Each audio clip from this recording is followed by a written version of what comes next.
Hello, hello! Good day mga ka-cutie! Nagbabalik na naman ang inyong cute na cousinera! So, for today's video, magluluto ako ng cheesy sloppy joe garlic toast. So, ayan, nagsimula na nga akong saute ng ating beef.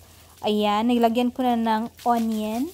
So, ayan, very easy lang ito guys. Nakita ko lang din ito sa IG, no? Pinaghalo-halo ko na yan ng mabuti. And then, after a few minutes, ayan, nilagay ko na ang ating tomato sauce, ketchup, and itong yellow mustard. So, yan yung mga ingredients. I-follow lang natin and then season with garlic, onion powder, tawag niyan, paprika, black pepper, salt, and a little bit of sugar. So, ilalagay ko lahat yung mga seasoning dyan sa screen. And after that, ipaghalo-halo lang natin siya or i-mix natin siya ng mabuti. And also, pahinaan nyo din naman yung apoy guys. Huwag masyadong todo or yung malakas para hindi masunog. So, after a few minutes, sinet aside ko muna iyon and then, i-arrange na natin itong ating garlic bread. Any brand will do guys ha, kung kahit anong gusto nyong brand or ano ba yan, klase ng garlic bread. Ayan, i-arrange ko lang muna.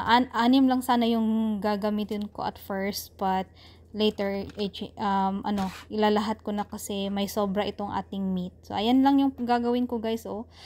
Nilagay ko na yung meat na niluto natin kanina and ilagay natin sa top ng garlic bread. And while doing that, I also preheat the oven for 400 Fahrenheit.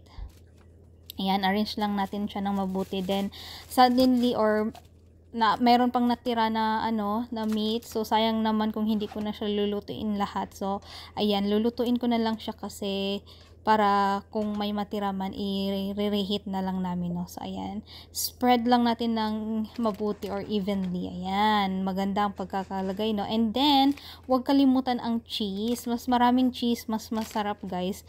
Itong cheese na napili ko is ito yung Fiesta blend. So, mix 4 or 5 cheese yata itong pinaghalo-halo, no? Pwede kayong gumamit ng cheddar cheese only. Depende na yan sa inyo. Diba? Ang ganda, oh. Minodel-model pa ng inyong ateng. Charing.